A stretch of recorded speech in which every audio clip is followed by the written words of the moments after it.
ito na, nasa Duplas na talaga kami.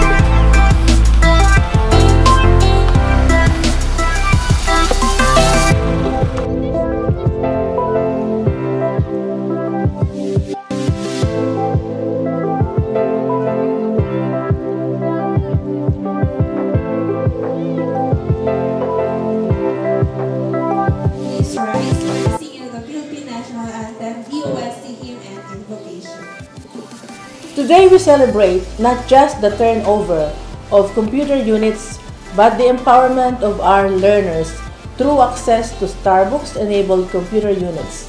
We are truly grateful for this invaluable gift that will strengthen digital education and support our students' learning journey.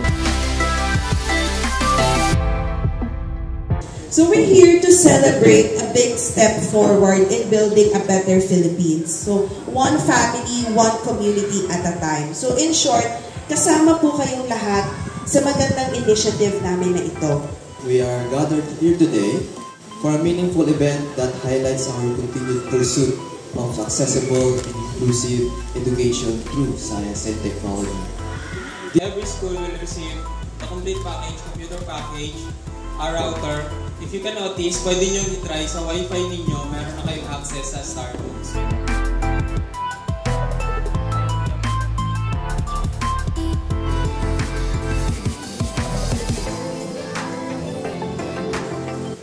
Sa mga kasama po natin, sa mga kasama natin schools, of course, we promise that we'll be using those equipments, those packages for the betterment of our learners.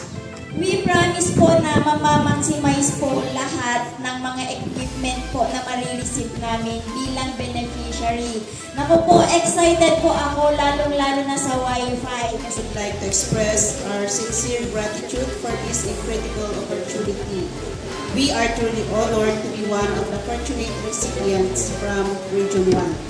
Kami po ay excited na pagdating po ng pasukan ay nakikita ko na mas marami pong gamit po ito para sa ating mga mag-aaral, sa ating mga teacher. Grateful na nagkaroon kami ng chance na mabigyan ng Starbucks with the help of the BPI Foundation. Thank you very much. Napakalaking nito kasi ilang millions of mga content na sir, no? And digital materials po nandito. So sana i-maximize po natin. Kasama kami sa pag-unlad